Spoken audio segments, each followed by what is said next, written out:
සියලු දෙනාටම තෙරුවන් සරණයි. එතකොට අද අපි මේ 6 වෙනි දුරස්ත භාවනා වැඩසටහනේ 4 වෙනි ධර්ම දේශනාව සඳහායි සූදානම් වෙන්නේ. ඒ සඳහා සියලු දෙනාම tempත් වෙලා සාදුකාරයක් පවත්වන්න.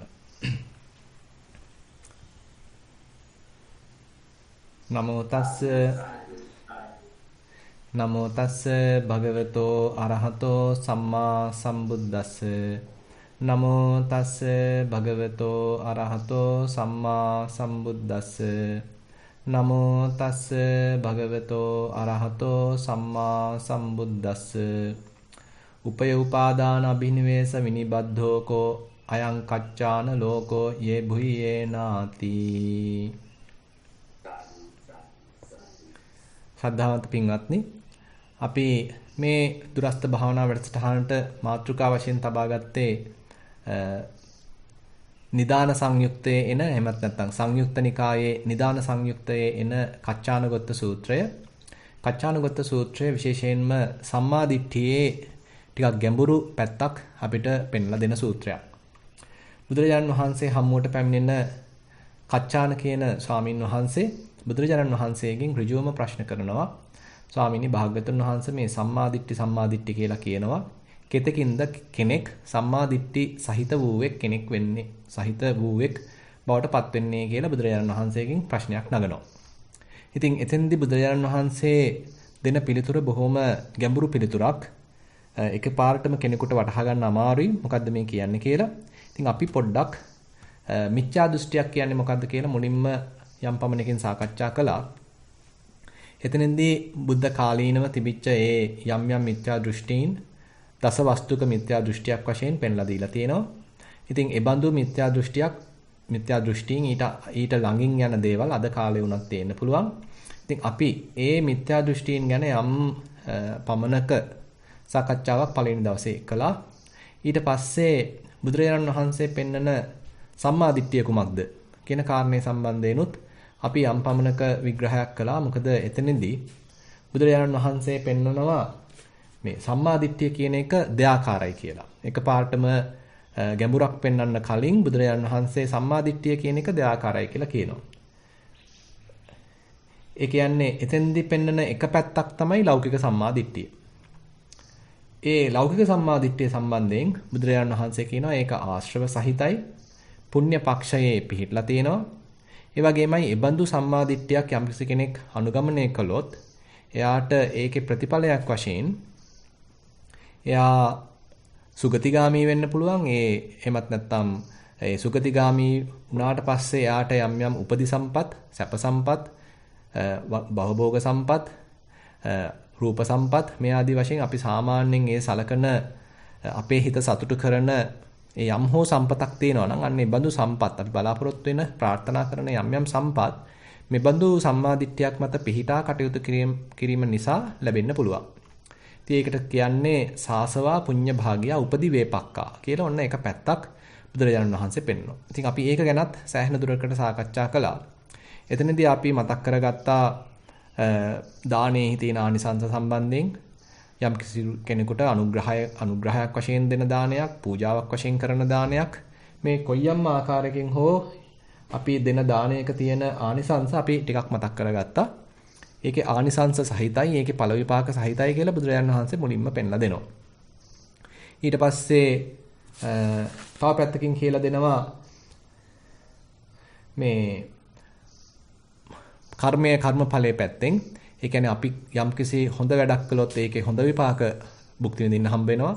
නරක වැඩක් කරොත්, නරක දෙයක් කිව්වොත්, නරක හිතුවිල්ලක් ජනිත කරගත්තොත් ඒකේ නරක විපාකයක් භුක්ති විඳින්න සිද්ධ වෙනවා. කියලා මෙන්න මේ කර්මඵලයේ අදහන පැත්ත ඊට පස්සේ පෙන්ලා දෙනවා. ඉතින් අන්නේ අපි හිතලා මතලා වැඩක් කරන මිනිසෙක් බවට, එහෙමත් නැත්නම් පරීක්ෂාකාරීව කටයුතු කරන කෙනෙක් බවට, හිතේ කොයිතරම්නම් කෙලෙස් පහළුණත් ඒවට ඔහේ වහල් වෙන්නේ නැතුව යම් පමණක හික්මීමක් සහිතව කටයුතු කරන කෙනෙක් බවට බුදුරජාණන් වහන්සේ අපිව පත් කරනවා. මෙන්න මේ වගේ මේ කර්මය හා කර්මඵලය පිළිබඳව විශ්වාසය අපි කෙරෙහි ඇති කළා. ඉතින් ඒක නැවත නැවත මතක් කරන්න කියලාත් කියනවා. ඒ කියන්නේ අපි කර්මය උරුම කරගෙන ඉන්න පිරිසක්, කර්මය ඥාතීත්වයෙන් කලකන්න වෙන තත්වයට පත් වෙලා ඉන්න පිරිසක්, ඒ වගේම ඒකේ විපාක සහිත පිරිසක්, ඒක අපි අභිබවා ගිහිලා නැති පිරිසක් කියලා අපිට මේ කර්මය සම්බන්ධයෙන්ුත් ලොකු වැටහීමක් ඇති කරලා දෙනවා. මොකද අපි මේ කරන කියන දේවල් චේතනාපූර්වකව කරා නම් කිව්වනම් ඒවැ ඵල විපාක තියෙනවා කියලා ඔන්න අපිට පොඩ්ඩක් මේ මාර්ගයේ සම්බන්ධයෙන් නැත්නම් අපිට නොපෙනෙන පැත්තක් බුදුරජාන් වහන්සේ පෙන්ලා දෙනවා. එතකොට අපි ටිකක් හික්මෙන්න උත්සාහන්ත වෙනවා. අන්න එතෙන්දී අපි සීලයක් උපයෝගී කරගන්නවා. මොකද තාම එකපාරටම අපේ මේ හිත හික්මවා ගන්න අමාරු හින්දා අපි සීලයකට මුවා වෙලා අපි අපේ කය වචනේ හික්මවා ගන්න උත්සාහන්ත වෙනවා. අපි ඉල්ලලා සමාදන් වෙනවා සීලයක්. මේ කරුණු තේරුම් අරගෙන ඊට පස්සේ අපි මේ සීලයට සරිලන පරිද්දෙන් අපේ ජීවිතය හැඩගස්වාගෙන පුළුවන් තරම් හික්මෙන්න, සිසිල් වෙන්න, තැම්පත් වෙන්න උත්සාහන්ත වෙනවා. ඉතින් එතකොට අන්න අපි ටික ටික අර හිතපු මිත්‍යා දෘෂ්ටි මට්ටමක ඉඳලා දැන් සම්මා දිට්ඨියකට පොඩ පරිවර්තනය වෙනවා. පොඩ පාතබනවා. ඊට පස්සේ බුදුරජාණන් වහන්සේ කියනවා මේ දෙමාපියන්ට සැලකීමේ, වැඩිහිටියන්ට සැලකීමේ, ගුරුවරුන්ට සැලකීමේ, මේ වගේ මේ කෘතගුණ සැලකීමේ තියෙන වටිනකම පෙන්ලා දෙනවා. සත්පුරුෂ භූමිය කියලා කියන්නෙම කෘතවේදීත්වය, එබඳු කළගුණ සලකන ගතියය කියලා බුදුරජාණන් වහන්සේ මතක් කරලා දෙනවා. කතඤ්ඤු කතවේදීතා කියලා මතක් කරලා දෙනවා. ඉතින් මේ ಗುಣ හරහා අපේ හිත තව තව මුරුදු මොලොක් වෙනවා. අපේ තියෙන manussකම ඉස්සරහට එනවා. එබඳු පාත්තක් තව ඉස්මතු කිරීම හරහා අපි තව සත්පුරුෂයෝ බවට පත් වෙනවා. ඊට පස්සේ තව දාර්ශනික පැත්තකින් කියනවා ඔන්න මෙලවත් තියෙනවා, පරලොවත් තියෙනවා, ඕපපාතික සත්වයෝ ඉන්නවා කියලා ඔන්න අපිට සමහරවට එකපාරටම අපේ ඉන්ද්‍රයන්ට ගෝචර වෙන්නේ නැති තව තොරතුරු ටිකක් ඔන්න බුදුරජාණන් වහන්සේ ඉදිරිපත් කරනවා. එතෙන්දී අපිට මෙලව පමණක් නෙමෙයි අපිට කර්මානුරූපව කෙලස් දුරු කළා නැත්තම් ගිහිලා උපදින්න වෙන යම් මට්ටම් තියෙනවා කියලා ඔන්න කෙනෙකුට යම් විශ්වාසයක් ඇති කරගන්න පුළුවන්. ශ්‍රද්ධාවෙන් යම් ඇදහිල්ලක් කරගන්න පුළුවන්. මොකද මේවා තාම ඉතින් අපි සාක්ෂාත් කරලා නැහැ. අපිට මේවා ඉන්ද්‍රයන්ට ගෝචර නැහැ. නමුත් අපි බුදුරජාන් වහන්සේ සරණ ගිහිල්ලා ඒවා අපි විශ්වාස කරන මට්ටමකට, ශ්‍රද්ධාවෙන් අදහන මට්ටමකට යනවා. ඊට පස්සේ අන්තිම කොටසක් වශයෙන් පෙන්වන්නේ සම්මා දිට්ඨියේ මේ එක අතකින් කියනවා නම් බුදුරජාන් වහන්සේ ගැනම එබඳු මේ ලෝකේ පහළ වෙලා තමන්ගේම ප්‍රඥාවකින් තමන්ගේම නුවණකින් මේ ලෝකේ යථා ස්වභාවය තේරුම් අරගෙන දුකින් මිදෙන මාර්ගයක්, දුකින් අත මිදෙන මාර්ගයක් දේශනා කරන උතුමන් වහන්සේලා ඉන්නවා කියලා බුදුරජාණන් වහන්සේ ඔන්න අපිට යම් හැකි සංඥාවක් ඇති කරලා දෙනවා. අපිට බලාපොරොත්තුවක් ඇති කරලා දෙනවා මේකෙන් ගැලවෙන්න. මේ යම් දුකක් අපිට තේරෙනවා නම් ඒ බඳු දුකකින් ගැලවෙන්න මාර්ගයක් කියන උතුමෙක් මේ ලෝකේ ඉන්නවා කියලා පෙන්ලා දෙනවා. ඉතින් එතකොට අපිට තේරෙනවා දැන් අපි අනාථ වෙලා නැහැ. අපි අසරණ වෙලා නැහැ. යම් මාර්ගයක් පෙන්නන උතුමන් වහන්සේ නමක් එහෙනම් ඉන්නවා කියලා අන්න අපි බුදුන් සරණ යන්න පෙළඹෙනවා. එබඳු මාර්ගයක් අනුගමනය කරන්න අපි උත්සාහන්ත වෙනවා. එබඳු මාර්ගයක් අනුගමනය කරන, මතුවටත් අනුගමනය කරන යම් පිරිසක්, සංඝ පිරිසක් ඉන්නවා කියලාත් ඔන්න අපිට තව දුරටත් හැකි සංඥාව මතුවෙන විදිහේ පරිසරයක් ගොඩනගෙනවා. ඉතින් මේ හරහා ඔන්න අපිට තේරෙනවා දැන් අපි සම්මා දිට්ඨි ගතික වීම. දැන් ඔන්න අපි සම්මා දිට්ඨියක පිහිටියා. මේ හැබැයි තාම සම්මුති මට්ටමක්. ඒකෙදි කෙනෙක් ඉන්නවා, පුජ්‍යලයක් ඉන්නවා, අමුදරුවන් ඉන්නවා, දෙමව්පියෝ ඉන්නවා, ගුරුවරු ඉන්නවා, වැඩිහිටියෝ ඉන්නවා. මේ තාම පුජ්‍යල ස්වභාවයක් මත පදනම් වෙලා තමයි මේ සම්මා දිට්ඨිය පිහිටලා තියෙන්නේ. ඉතින් ඒ බඳු පුජ්‍යල ස්වභාවයක් මත පදනම් කරගෙනමයි අපි කටයුතු කරන්නේත්. අපි චේතනාපූර්වකව යම් හොඳ වැඩ කරන්නේ එතකොට ඒ පුජ්‍යල ස්වභාවය මත පදනම් කරගෙන. ඒ හරහා ඉතින් තවත් පැත්තකින් කියනවා නම් යම් අවිද්‍යාවක් තියෙනවා. ඒ නිසා ආශ්‍රව සහිතයි. හැබැයි පුණ්‍ය පක්ෂයේ තියෙන්නේ ඒ නිසා අපිට උපදි විපාක ලැබෙනවා. ඒ කියන්නේ මේ කරපු හොඳ වැඩ නිසා අපිට අනාගතයේදී යම් කුසල විපාකයක් ලැබෙනවා කියන එක ස්ථිර වශයෙන් එතකොට කියන්න පුළුවන්. දැන් ඔන්න බුදුරජාණන් වහන්සේ අපිව පෙළ ගැස්සුවා සත්පුරුෂ භූමියක සම්මා දිට්ඨියක. ඊට පස්සේ දැන් අපි ඊයේ ටිකක් මතක් කරගත්ත තව ගැඹුරු පැත්තක්. ඒ තමයි කොහොමද මිත්‍යා දෘෂ්ටියක් ඇති වෙන්නේ කියන කාරණය. ඒ කියන්නේ මිත්‍යා දෘෂ්ටියක් ඇති වෙන්න නම් බුදුරජාණන් වහන්සේ කියනවා මේ අපි මේ සත්වයේක්, පුජ්‍යලයේක්, මමෙක් කියලා මේ හදාගන්න ස්වභාවය බුදුරජාණන් වහන්සේ අපිට තේරුම් ගැනීම පිණිස සරල කළා විස්තර කරනවා ස්කන්ධ පහක් වශයෙන්. රූපස්කන්ධයක්, වේදනාස්කන්ධයක්, සංඥාස්කන්ධයක්, සංස්කාරස්කන්ධයක්, විඥානස්කන්ධයක් කියලා මෙන්න මේ ගොඩවල් පහකට බෙදලා අපිට මේ අපේම අත්දැකීම් සම්භාරය අපිට මේ ඇස්කන් නාසාදී ඉඳුරන්ගෙන් ලැබෙන මේ අත්දැකීම් සම්භාරය බුදුරජාණන් වහන්සේ අපිට විස්තර කරලා දෙනවා මෙන්න මෙහෙම ගොඩවල් පහකට වෙන් කරලා පෙන්නලා. ඒකෙන් රූපස්කන්ධය වශයෙන් ගත්තොත් මේ අපිට අත්දකින්න ලැබෙන සම්පූර්ණ භෞතික ලෝකය රූපස්කන්ධය වශයෙන් සලකන්න පුළුවන්. ඒක අතීතයේ අපි අත්දකපු භෞතික ලෝකය, වර්තමානයේ අපි අත්දකිමින් තියෙන භෞතික ලෝකය, අනාගතයේ අපිට අත්දකින්න ලැබෙන භෞතික ලෝකය. ළඟ තියෙන භෞතික ලෝකයක්, දුර තියෙන භෞතික ලෝකයක්, රළු වූ භෞතික ලෝකයක්, සියුම් වූ භෞතික ලෝකයක්. ඒ වගේම අපි අත්විඳින්න කැමති භෞතික ලෝකයක්, අකමැති භෞතික ලෝකයක්, මේ ආදි වශයෙන් මේ රූප වශයෙන් අපිට හිතා ගන්න පුළුවන් හැම පැත්තකින්ම බුදුරජාණන් වහන්සේ වන්න මතු කරලා පෙන්වන මෙන්න මේක තමයි රූපස්කන්ධය. ඊළඟට වේදනාවන් සම්බන්ධයෙන් සැප වේදනාවන්, දුක් වේදනාවන්, උපේක්ෂා වේදනාවන් කියලා විවිධ මට්ටම් වලින් පෙන්눔 කළා, විග්‍රහ කළා. මේ අපේ කායික මානසික වශයෙන් අත්දකින සැප දුක් උපේක්ෂා වේදනාවන් ඔන්න තවත් පැත්තකින් මතු කරලා දෙනවා. මෙන්න මේ බඳු වේදනා ස්වභාවයක් තියෙනවා. ඒක තවත් ගොඩක්. මේ වේදනා අත්දැකීම් රසක් අපි සතුව තියෙනවා මිනිස්සු වශයෙන්, සත්වයින් වශයෙන්. අපේ මේ ඉන්ද්‍රිය සහිත ස්වභාවය තුළ මේ විශේෂයෙන්ම මේ කාම ලෝකයේ වගේ තැන්වල බහුලව මේ වේදනා ස්වභාවය ඉස්මතු වෙලා තියෙනවා. ඔන්න වේදනා ස්කන්ධය ගැනත් බුදුරජාණන් වහන්සේ හොඳ විග්‍රහයක් කළා අපිට උගන්වනවා. ඊළඟට එපමණක් නෙමෙයි අපි හිතේ නිරන්තරයෙන්ම සංඥා ඇති කර ගන්නවා. සංඥා මේ හිතට කාවද්ද ගන්නවා. පුංචි කාලේ ඉඳන් අපි පාසල් යනකොට අපේ දෙමව්පියෝ අය වගේම අපේ ගුරුවරු ඔන්න අපිට එක එක පාඩම් උගන්වනවා. මේ තියෙන රතු පාට, මේ තියෙන කොළ පාට, මේ තියෙන නිල් පාට, මේක ඇවිල්ලා 1, මේ ඇවිල්ලා 2, මේ ඇවිල්ලා 3, මේ තියෙන අයන්න, මේ තියෙන ආයන්න කියලා. ඉතින් මේ ඔක්කොම සංඥා පද්ධතිය ටික ටික අපේ මනසට ඇතුල් කරනවා. ඉතින් මේවා ඔක්කොම අපි ඉගෙන ගන්නවා. ඊළඟට ඔන්න අපි සිංහල භාෂාව ඉගෙන ගන්නවා, ඔන්න ඉංග්‍රීසි භාෂාව ඉගෙන ගන්නවා, තවත් භාෂාවන් ඉගෙන ගන්නවා. ඒ දේවල් වලට කියන නම් අපි ඉගෙන ගන්නවා. ඉතින් ලෝකේ තියෙන විවිධාකාර අනිකුත් විෂයන් අපි ඉගෙන ගන්නවා. ඉතින් මේ හැම දෙයක් කරාම තොරතුරු රැසක්. ඔන්න අපේ හිතට එන්න වර්ධනය වෙගෙන එනවා. වැඩිගෙන එනවා. ඉතින් මේ සියල්ලම ඔන්න සංඥා පද්ධතියක් වශයෙන් හඳුනා ගැනීම රසක් වශයෙන් හිතා ගන්න පුළුවන්.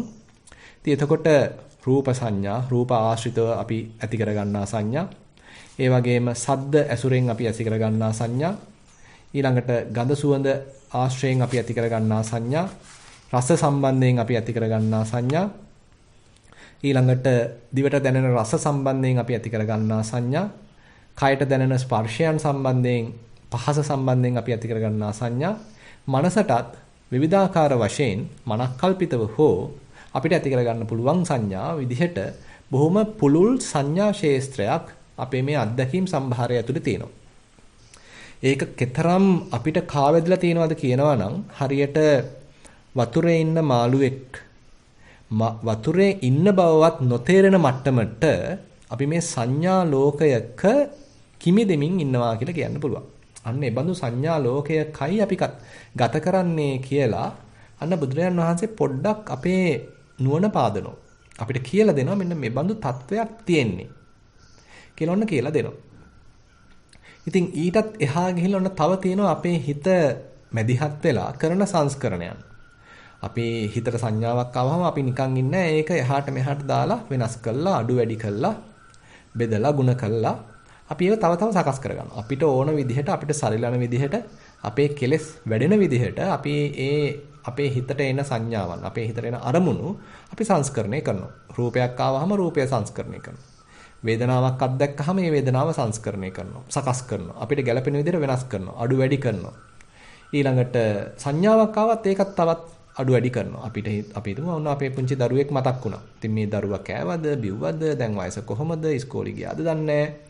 අසනීපද දන්නේ කියලා নানা ප්‍රකාර විදිහට මේ දරුවා හා සම්බන්ධයෙන් මේ පැමිණි පුංචි සංඥාව අපි අඩු වැඩි කළා, ಗುಣ කළා, බෙදලා ඒකට උවමනා කරන තව රසමසවුලු ඔබ්බවලා ඉතින් අපි මේක සකස් කරලා ගන්නවා.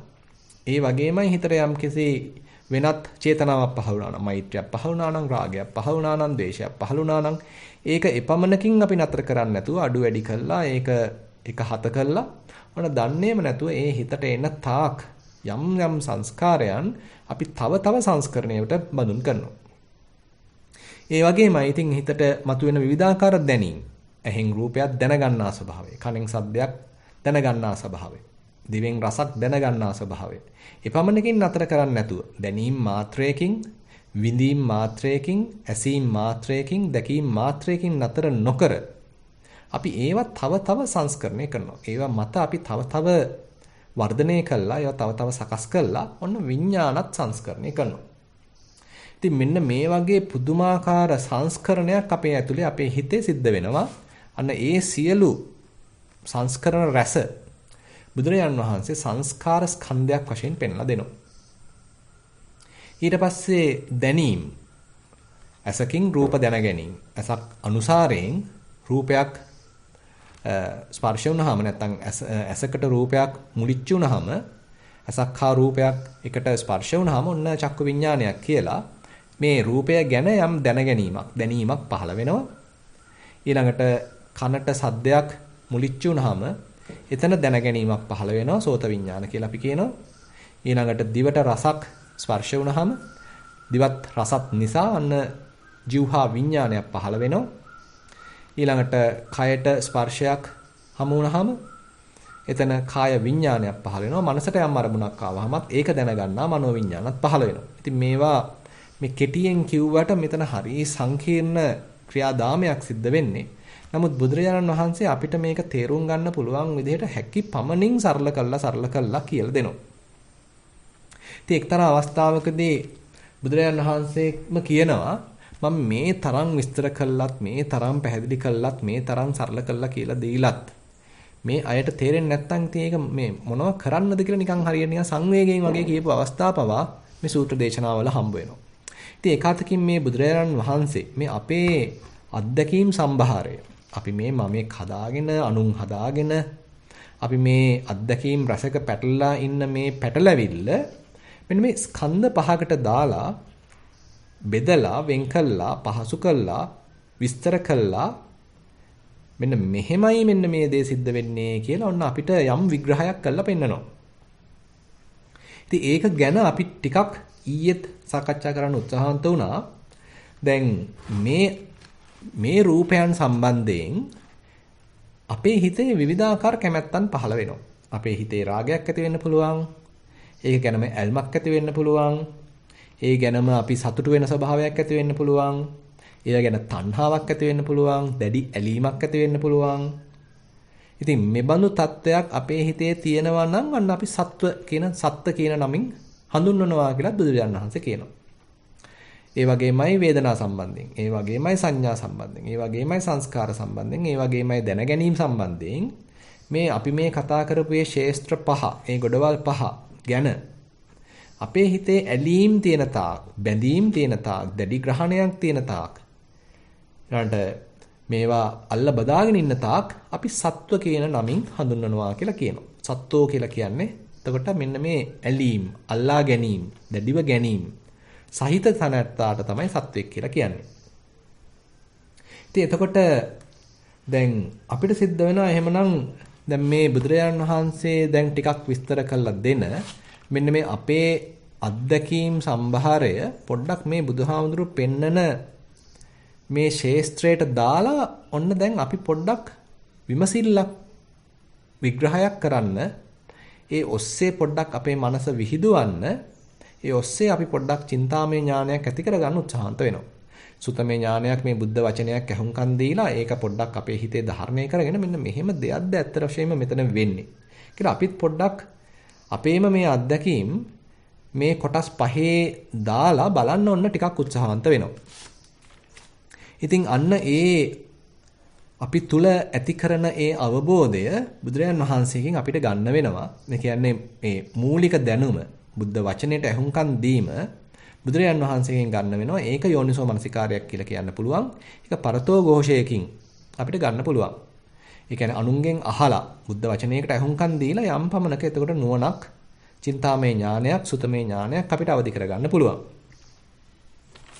දැන් බුදුරජාණන් වහන්සේ එතකොට ඊයේ අපි තාත් මතක් කරගත්තා මේ ලෝකයේ ගැන ලෝකයේ යථා ස්වභාවය නැත්නම් මේ මිනිස්සෙයින්ගේ හැටි, සත්වයින්ගේ හැටි විස්තර කරන තව ප්‍රකාශයක් තමයි සාමාන්‍යයෙන් මේ සත්වයා ද්වේ නිසිතෝකෝ කච්චායන අයං ලෝකෝ යේ භුයේන කියලා ප්‍රකාශයක් කරනවා. ඒ කියන්නේ දැන් මේ විස්තර කරන පැත්තේ තවත් අපිට තියෙන පැටලැවිල්ලක් තමයි අපි නිරන්තරයෙන්ම මේ ද්වයතාවයක පැටලලා ඉන්නවා.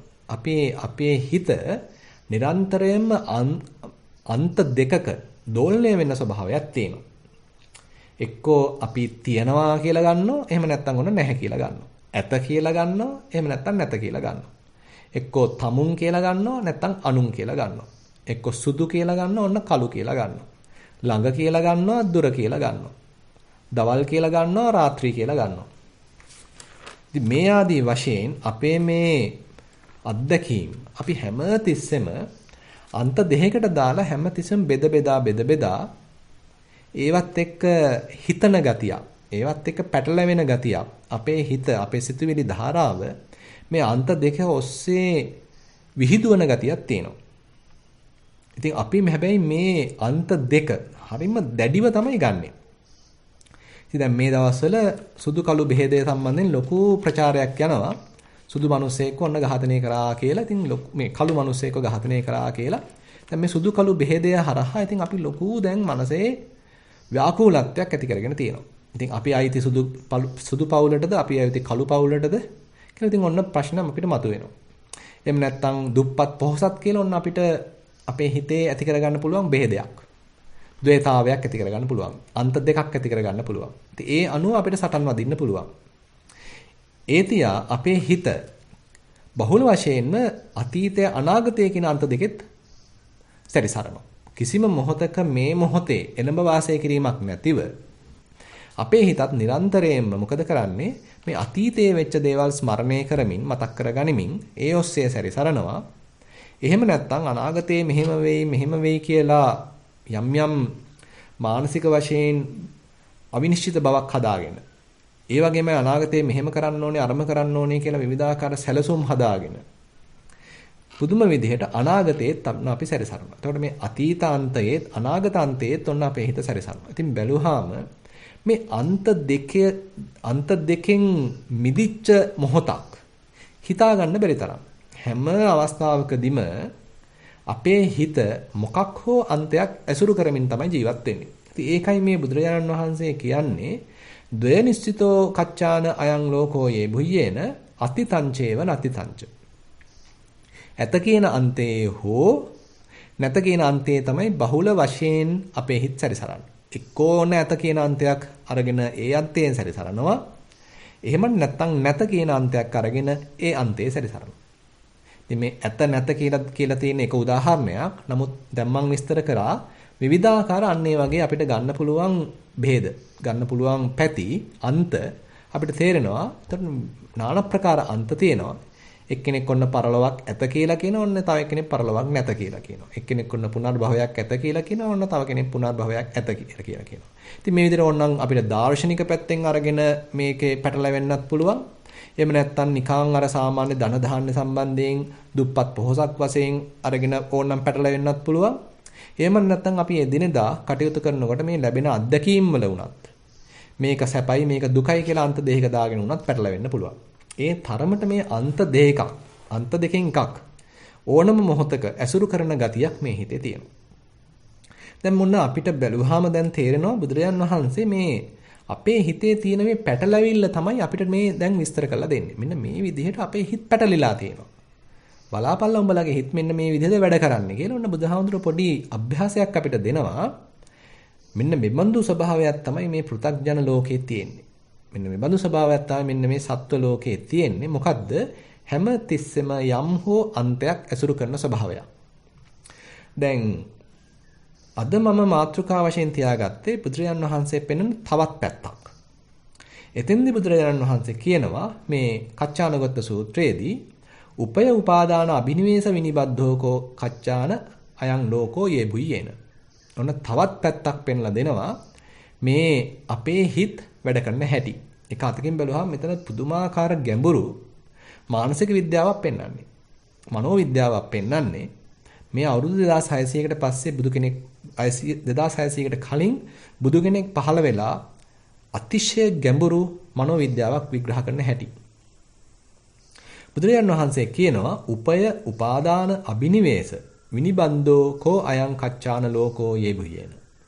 මේ කච්චාන මේ උපය කියන්නේ ලංවීම. උපාදාන කියන්නේ දැඩිව ග්‍රහණය කිරීම. අබිනිවේෂ කියන්නේ දේවල් වලට බැස ගැනීම. මෙන්න මේ වගේ දේවල් වලින් විනිබද්දෝ. අන්න ඒවල් වලින් පැටලිලා, ඒවැයේ හිර වෙලා තමයි බහුල වශයෙන් ලෝකයා කාලය ගත කරන්නේ. ඔන්න දැන් තවත් පැත්තක්. මේ අපේ හිතම වැඩ කරන හැටි ඔන්න තවත් පැත්තකින් බුදුහාඳුර අපිට කියලා දෙනවා. ඉතින් එක පැත්තක් තමයි උපය කියලා කියන්නේ. ඒ කියන්නේ අපේ හිත හැම තිස්සෙම මොකක්ම හෝ අරමුණක් එක්ක අල්ලගෙන නැත්තම් අඩුතරමින් ඒ අරමුණට ලං වෙලා හරි ඉන්නවා. අපි හිතමු අපේ නිකන් හිතට නිකන් ඡායාවක් වගේ එනවා. නිකන් අපි කියන්නේ බෑග්ග්‍රවුන්ඩ් එකේ වගේ තියෙනවා කියලා. අපේ ඒ හිතේ නිකන් ඡායාවක් වගේ ඈතින් වගේ පැත්තකින් වගේ යම් සේයාවක් තියෙනවා. ඉතින් අපේ හිත ඒකේ නිකන් පොඩ්ඩක් තරැන්දි තියෙනවා. හරියට නිකන් අර සරුංගලයක් උඩ අරිනකොට කොයිතරම් ඒ සරුංගලේ උඩ ගියත් මේ අපි පහළ ඉඳන් නූලක් දාලා අල්ලගෙන තමයි ඉන්නේ. ඉතින් සරුංගලේ උඩ යනවා එහෙ මෙහෙ පැද්දෙනවා. නමුත් මේ නූල නිසා මේක ගැලවෙන්න හැකියාවක් නැහැ. ඉතින් ඒ වගේ කොයිතරම් මේක ඈතට ගියත් ඒ අරමුණත් එක්ක යම් බැඳීමක් අපේ හිතේ තියෙනවා. යම් ලංවීමක් තියෙනවා. යම් බැඳීමක් තියෙනවා. ඒකාබද්ධ වීමක් තියෙනවා. ඉතින් අන්න ඒක සාමාන්‍යයෙන් උපය කියලා හඳුන්වන්න පුළුවන්. ඉතින් බුදුරජාණන් වහන්සේ කියනවා අපේ මේ සිත එක්කෝ රූපයක් ඇසුරු කරමින් තමයි කාලය ගත කරන්නේ. එක්කෝ වේදනාවක් ඇසුරු කරමින් තමයි කාලය ගත කරන්නේ. එක්කෝ සංඥාවක් ඇසුරු කරමින් තමයි කාලය ගත කරන්නේ. එහෙමත් නැත්නම් යම් සංස්කාරයක් ඇසුරු කරමින් තමයි කාලය ගත කරන්නේ. එහෙම නැතුව මේ හතරෙන් තොරව විඥාණයට කිසිවක් ඇසුරු නොකර ඉන්න ගතියක් නැහැ. විඥානයක් හැම තිස්සෙම එක්ක රූපයක් ඇසුරු කරගෙන පහළ වෙනවා. එක්ක වේදනාවක් ඇසුරු කරගෙන පහළ වෙනවා. එක්ක සංඥාවක් ඇසුරු කරගෙන පහළ වෙනවා. එක්ක සංස්කාරයක් ඇසුරු කරගෙන පහළ වෙනවා. මේ හතරෙන් එකක්වත් ඇසුරු නොකර විඥානයක් ඉන්නේ නැහැලු. මොකක් හෝ ඇසුරු කරගෙනම තමයි ඉන්නේ.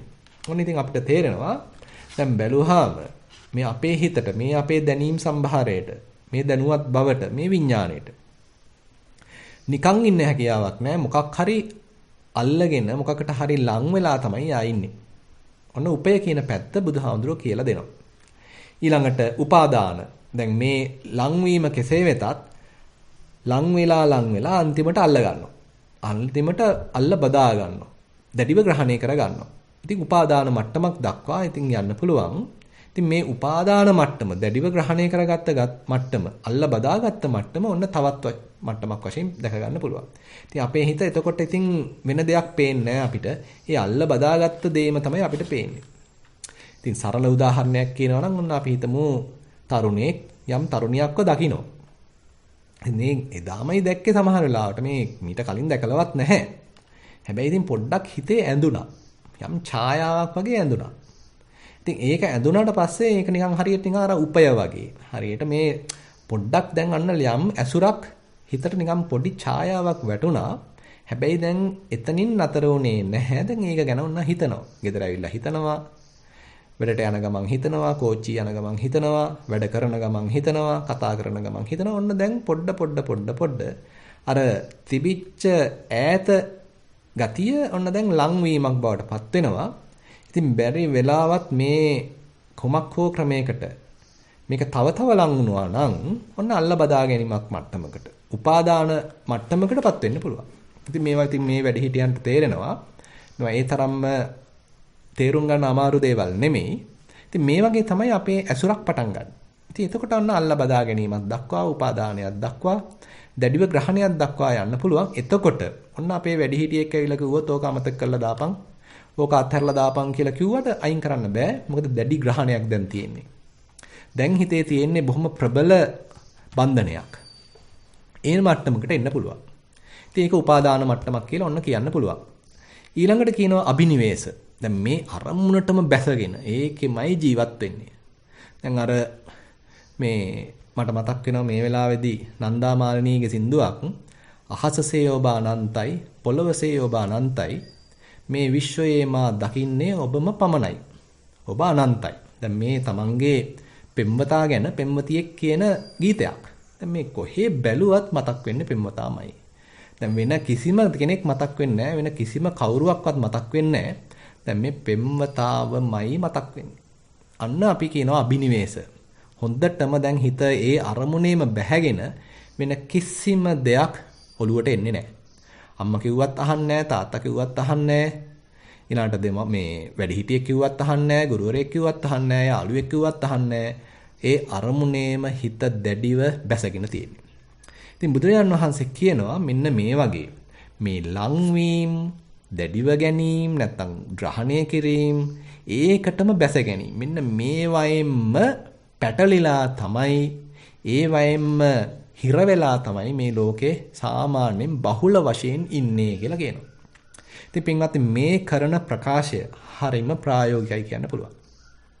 ඉතින් මේ දේවල් අපිට අපේම අත්දැකීම් අනුසාරයෙන් තේරුම් ගන්න පුළුවන්. ඒ නිසා මේ පින්වතුන් තමන්ගේ හිතටම පොඩ්ඩක් තට්ටු කරලා බලන්න. අතීතේ තමන්ගේ හිත කොහොමද තිබුණේ?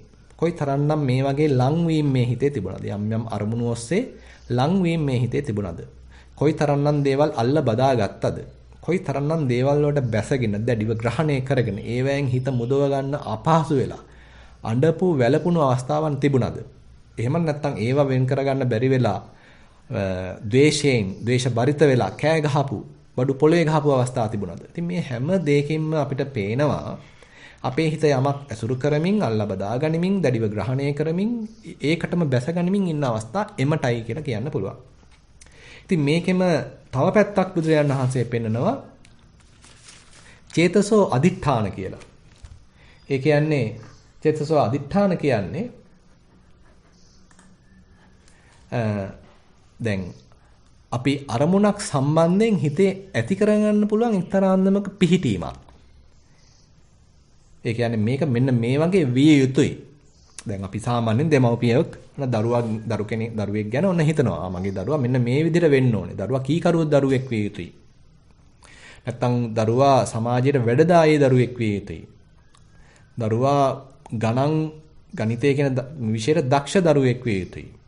සංගීතයට දක්ෂ දරුවෙක් විය යුතුයි. මේ මොකක් හෝ සම්බන්ධයෙන් මම මේ දරුවෙක් ගැන උපමාවක් කිව්වේ. නමුත් මේ පිටුට හිතා ගන්න පුළුවන් මොකක්ම හෝ දෙයක් සම්බන්ධයෙන් අපේ හිතේ එබඳු ඇති කරගන්න යම් ආකල්ප තියෙනවා. මේක මේ විදිහට විය යුතුයි. ලෝකය සමාන අයිතිවාසිකම් තිබිය යුතුයි. ලෝකයේ කිසිසේත්ම වර්ගවාදයක්, වර්ණ බෙහෙදයක් නොතිබිය යුතුයි. කියලා ඉතින් මේ අපිට මේවා ඇත්ත තමයි. මේවා නරක දේවල් නෙමෙයි. මේ හැම දෙයක් ගැනම අපි ගන්නවා යම්කිසි මතයක්. අන්නේ මතයක් ගැනීම, යම්කිසි පැත්තක් ගැනීම. ඒ මතය දැරීම. මේකත් අපේ හිතේ තියෙන තවත් දෙයක්. දැන් අර කලින් වගේ ආසාවෙන් වැළඳ ගැනීමක් නෙමෙයි මෙතන තියෙන්නේ. ආසාවෙන් ලංවීමක්, ආසාවෙන් අල්ල බදා ගැනීමක්, තණ්හාවෙන් ඒකට බැස ගැනීමක් නෙමෙයි මේ අපි ඒකේ තියෙන හරි වැරද්ද තේරුම් අරගෙන අන්න ඒක තමයි හරි. මේක තමයි නිවැරදි. ඒ ඔස්සේ තමයි අපි කළ යුත්තේ. කියලා අපි දෙකක් දැඩිව ගන්නවා. ඒ මතේමයි අපි දැන් ඉන්නේ. ඉතින් අපි කියනවා අනිවාර්යයෙන්ම මේ අපි හිතමු අපේ හොඳ දෙයක් වුණත් සලකන්න පුළුවන්. අපි හිතමු අපි කියනවා මේ රට බෞද්ධ රටක්. මේක මේ බෞද්ධ සම්ප්‍රදායක් තියෙන්නේ. මේක බෞද්ධ රටක් විය යුතුයි. ඒ අපේ සංස්කෘතිය රැකිය යුතුයි. කියලා ඉතින් අපිට ඒ පැත්තෙන් වුණත් හොඳ දෙයක් වුණත් දැඩිව අල්ලගෙන ඒ යම් කිසි මතයක් දරන්න පුළුවන්. එහෙමත් නැත්නම් නරක දෙයක්. ඉතින් දැන් මේ හොඳ පැත්තෙන් විතරක් නෙමෙයි මේ මත දරන්නේ. නරක පැත්තෙනුත් මිනිස්සුන මත දරනවා. ඉතින් ඇතම් කෙනෙක් ඔන්න යම් අන්තයක් අරගෙන ඒ අන්තය නිවැරදි කියලා ඒ බඳු වැරදි මතයක් වුණත් දරන්න පුළුවන්. දැන් ඔන්න එතකොට අර ආසාවෙන් ගැනීම වෙනුවට යම් හෝ වෙන වෙන පදනම් භාවිතා කළා. වෙන වෙන නිර්ණායක පාවිච්චි කළා. ඔන්න මතවාද ඇති වෙනවා. මතවාද ඇතිලා ඔන්න දැන් මත ගැටුම් ඇති වෙනවා. මිනිස්සු එකිනෙකා මරා ගන්නවා මත ගැටුම් නිසා. පින්වත්නි මේ තිරිසන් සතුන් අතර මතවාද නිසා මරා ගැනීමක් නැහැ. උන්ගේ තියෙන මරා ගැනීම එක්ක ආහාරයකට මරා ගනීවි. නැත්තම් ඉතින් හරිම කලාතුරකින් තමයි වාසස්ථානයකටත් මරා ගන්නෙ. එහෙමත් නැත්තම් යම්කිසි තමන්ගේ ඒ සහචරයා නැත්තම් මේ තමන්ගේ මේ සහකාරිය බෙදා ගන්න බැරුව මරා ගනිවි. ඔය හැර එකිනෙකාගේ අදහස්වල තියෙන විෂමතාවයන් නිසා මරා ගන්නා ස්වභාවයක්, කුලල් කා ගන්නා ස්වභාවයක් තිරසංගත සතුන්ගේ නැහැ. ඒක තියෙන්නේ මේ මිනිස්සෙන්ගේ විතරයි. මිනිස්සයෝ තමන් ගත්ත මතය අනිත් කෙනා අනුමත කරන්නේ නැත්නම් ඔන්න අපි කැටි පොළව මේ කැටි උදළු අතට ගන්නවා. එහෙම නැත්නම් ඔන්න තුවක්කුව අතට ගන්නවා. නැත්නම් ඔන්න අපි පත්තරේ මොකක් හරි ලියනවා. ඉතින් මොකද මේ මතවාදයන් අතර තියෙන ප්‍රශ්න. ඉතින් මේ විදිහට බැලුවාම ඔන්න දැන් බුදුහාමුදුරු තවත් පැත්තක් පෙන්නනවා. අපි යම් හෝ මතවාදයක් දරන ගතියක් තියෙනවා. චේතසෝ අදිඨාන කියලා තමයි මේ ස්වභාවය පාලියෙන් කියන්නේ. චේතසෝ අදිඨාන. හිතින් ගත්ත යම් පිහිටීමක්. හිතින් ගත්ත යම් මතියක්. මෙන්න මේ මතවාද, මති, මතාන්තර, අදිෂ්ඨාන මේ හැම එකක්ම ඉතින් අපේ හිතේ එක එක කාලවල වල මතුවෙනවා. ඉතින් පුංචි කාලේ එක මතවාදයක් තියෙනවා. තරුණ කාලේ තව මතවාදයක් තියෙනවා. ඊළඟට රැකියාවක් හම්බුනාට පස්සේ තව මතවාදයක් තියෙනවා. වයසට යනකොට ඉතින් තවත් මතවාදයක් තියෙනවා. ඒ වගේ තමයි. පුංචි කාලේ ඉතින් ඉස්කෝලේ යන හැටි ගැන හිතනවා. ඉතින් එහෙම තමයි වෙන්න ඕනේ කියලා හිතනවා. මේ විදිහට කරන්න ඕනේ කියලා හිතනවා. ඉතින් අපි හිතමු යම් සිහිනයක් මැව්වා එකක් සම්බන්ධයෙන්. ඊළඟට විශ්වවිද්‍යාලය යනකොට තවත් මතවාදයක් තියෙනවා. එතෙන් ඉතින් අයිතිවාසිකම් ඉල්ලා සටන් කරනවා. මේ සමානාත්මතාවය ගැන කතා කරනවා. ඉතින් සෑහෙන්න ඉතින් කෑ ගහනවා. ඊට පස්සේ විශ්වවිද්‍යාලයෙන් එළියට ගිහිල්ලා රස්සාවක් එහෙම හම්බුනාම අර කෑ ගහපු ඔක්කොම අමතකයි. දැන් ඉතින් කොහොමද කීයක් හරි හම්බ කරගන්නේ කියලා ඔන්න මතවාදයක් ඔන්න වෙන එකක් තමයි ඔලුවට එන්නේ. ඊට පස්සේ ඉතින් වයසට යනකොට තවත් මතවාදයක් තමයි. ඉතින් මේ අපි කොයි තරම්නම් ඒ කාලෙදි මේ මතවාද දැඩිව ග්‍රහණය කරගෙන හිටියද කියනවා නම් ඒ ඔස්සේ අපිට මරා ගන්න උනත් පුළුවන්. නමුත් ඒවා දිහා නිකන් ආපහු හැරලා බලනකොට ඒ තිබිච්ච මතවාද ඔක්කොම නිකන් වෙනස් වෙලා ගිහිල්ලා. ඉතින් හැබැයි ඒ මතවාදයේ දරන කාලෙදී ඒක පුදුම විදිහට දැඩිව ග්‍රහණය කරගෙන ඒකට විරුද්ධ වෙන සියලු දෙනාම සතුරන් වශයෙන් සැලකීමින් තමයි අපි මේ මතවාදය අල්ලගෙන ඉන්නේ. ඊළඟට දැන් මේ විදිහට මේ උපය, උපාදාන, අබිනිවේෂ, චේතසෝ අදිඨාන මේ වගේ පැති පෙන්නලා තවත් ඊටාම සියුම් පැත්තක් බුදුරජාණන් වහන්සේ පෙන්නනවා.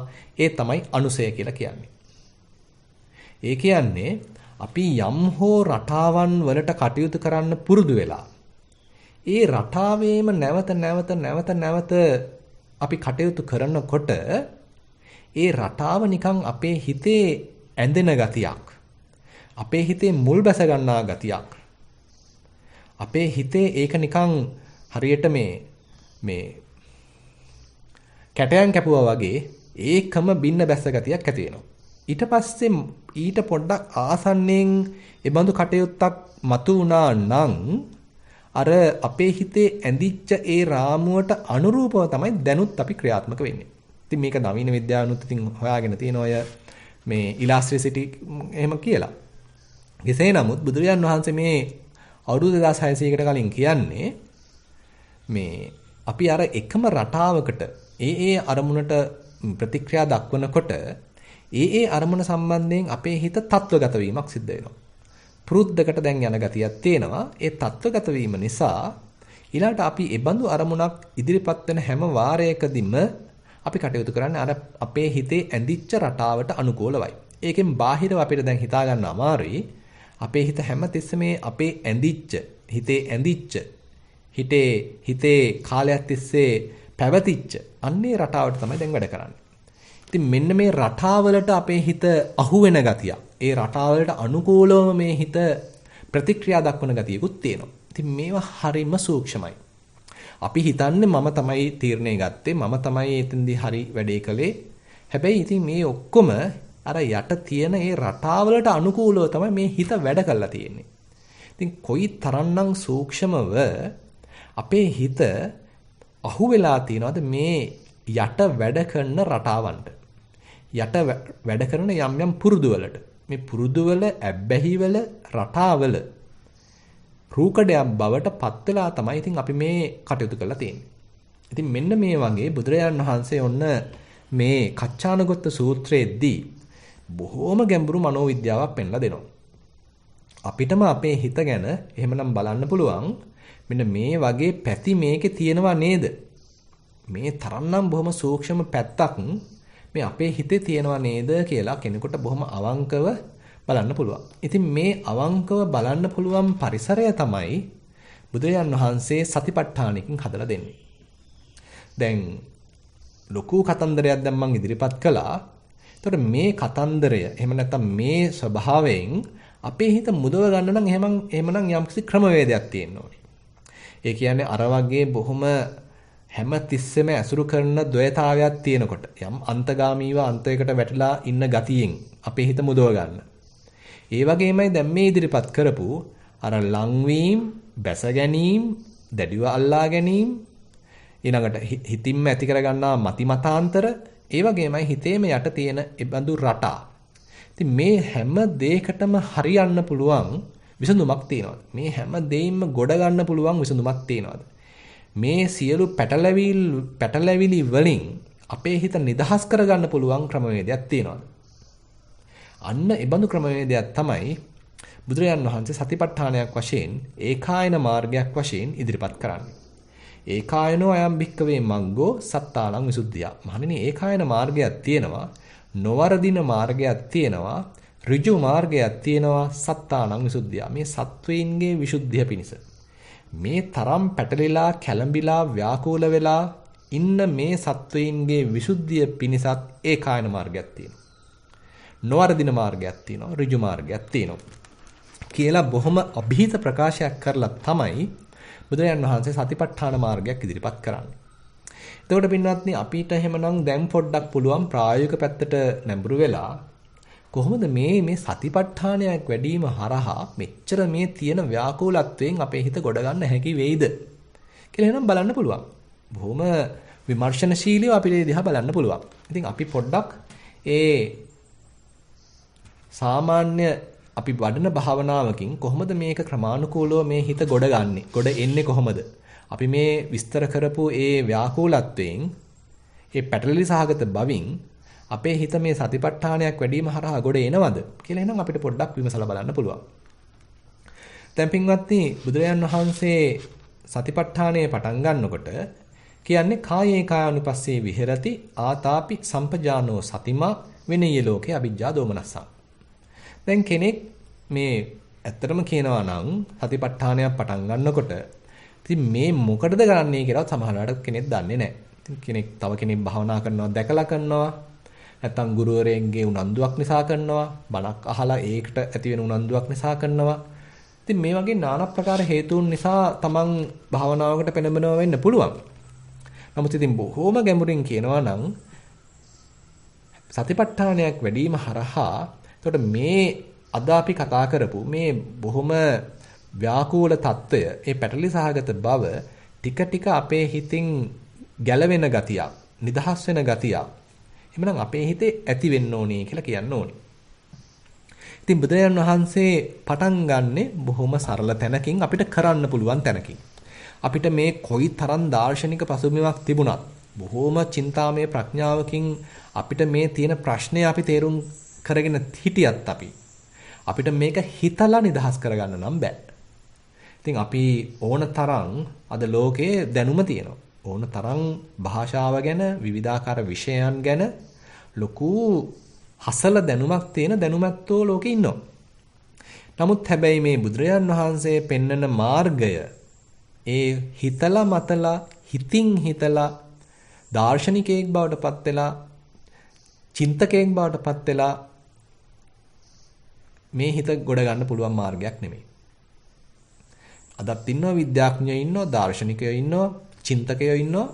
නමුත් ඒ අයගේ හිතේ අර අපි කතා කරපු ඒ සියලුම ආකාරයේ ලංවීම, අල්ලා ගැනීම, දැඩිව බැස ගැනීම, හිතේමත් ඇති කරගන්නා මතිමතාන්තර, හිතේම දුවන රටාවන්, හිත ඇසුරු කරන අර වගේ ද්වේතාවයන් මේ සියල්ලගෙන්ම මේ මිනිස්සෙයින්ගේ සිත් නිදහස් වෙලාද කියලා අපිට පොඩ්ඩක් විමසින්නෙන් බලන්න පුළුවන්.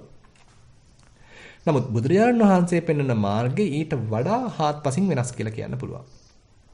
ඒක ඇවිල්ලා බාහිරේ හොයනවා වෙනුවට අභ්‍යන්තරයේ හොයන මාර්ගයක්. පිටතට නැමෙනවා වෙනුවට ඇතුළතට නැමෙන මාර්ගයක්. අන්නේ ඇතුළතට නැමෙන මාර්ගය තමයි සතිපට්ඨානය වශයෙන් කියන්න වෙන්නේ. ඉතින් බුදුරජාන් වහන්සේ මේ එළියටම දුවලා එළියම හැඩ වැඩ බලන හිත දැන් ඔන්න ගෙනල්ලා දානවා කයට. දැන් ඔක චූලසුඤ්ඤස සූත්‍රයේදී එහෙම බුදුරජාන් වහන්සේ හරිය ලස්සනට කියලා දෙනවා.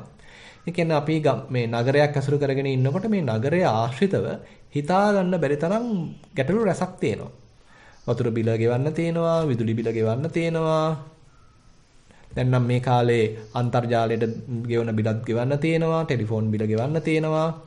දූ දරුවන්ගේ ප්‍රශ්න තියෙනවා, අමු දරුවන්ගේ ප්‍රශ්න තියෙනවා, රජයෙන් එන ප්‍රශ්න තියෙනවා, ඉන්ද්‍රිය නීතිය තියෙනවා, කොරෝනා තියෙනවා. හිතා ගන්න බැරි තරම් ප්‍රශ්න රැසක් තියෙනවා. ඉතින් කෙනෙකුට බුදුහාමුදුරුවෝ කියනවා මේ ඒ හින්දා පොඩ්ඩක් නගරය අතහැරලා ඔන්න ආරණ්‍යගත වෙන්න. රුක්ක මූලගත වෙන්න, ශුන්‍යාගාරයකට යන්න. එතකොට අර කන්දක් තරම් තිබිච්ච ප්‍රශ්න ගොඩ දැන් මේ සීමිත පරිසරයේදී එච්චර ප්‍රශ්න නැහැ. දැන් අමුදරුවන්ගේ ප්‍රශ්නත් ඔන්න తాවකාලිකව හරි අපි ඔන්න අයින් කරගෙන තියෙනවා. රජයෙන් එන ප්‍රශ්නත් අයින් වෙලා තියෙනවා. ඇඳිරි නීති ප්‍රශ්නත් අයින් වෙලා තියෙනවා. කොරෝනා ප්‍රශ්නත් අයින් වෙලා තියෙනවා. ඉතින් මේ විදිහට අපිට පොඩ්ඩක් ඉතින් වර්තමානය අනුව හිතා ගන්න පුළුවන්. අර ලෝකයක් තිබිච්ච කරදර වෙනුවට ඔන්න දැන් ආරණ්‍යයක් කරදර පමණක් ඔන්න දැන් තියෙනවා. ඉතින් එහෙමනම් අපි ඒකට සමාදම් වෙන්න වෙනවා. මේ යම් කරදර ප්‍රමාණයක් තාම තියෙනවා. හැබැයි දැන් ඒක හොඳයි කියලා අරගෙන අර කන්දක් කරදර, නගරයක් කරදර අත්හැරලා දානවා. ඊට පස්සේ එබඳු ඒ ආරණ්‍යයකට පැමිණිලා එහෙම නැත්නම් ශුන්‍යාගාරයකට පැමිණිලා ඊට පස්සේ යන්න දැන් තව අභ්‍යාසයක් දෙනවා. කායේ කායානුපස්සී විහෙරති. දැන් ඔන්න කයෙහි කයානුව බලමින් වාසය කරන්න උත්සාහන්ත වෙනවා. මේ ආරණ්‍යයේ තියෙන දේවල්, නගරේ මේ එහෙම නැත්නම් පන්සලේ තියෙන දේවල්, ශුන්‍යාගාරයේ තියෙන දේවල් බලබලා ඉන්නවා වෙනුවට දැන් බලනවා මේ කයේ මොනවද තියෙන්නේ කියලා. කායේ කායානුපස්සී විහෙරති. දැන් එතකොට කය එහෙට මෙහෙට සක්මන් කරනවා. ඒ සක්මන් කරනකොට විවිධාකාර දේවල් දැනෙනවා. මේ කය තැම්පත් කරලා වාඩි කරනවා. වාඩි වුණාට පස්සේ මේ කයට විවිධාකාර දේවල් දැනෙනවා. මේ කය පාවිච්චි කරලා අපි විවිධාකාර කටයුතු කරනවා. ඒ කටයුතු කරද්දිත් මේ කයේ විවිධාකාර දේවල් සිද්ධ වෙනවා. ඒව දිහාත් අපි බලනවා.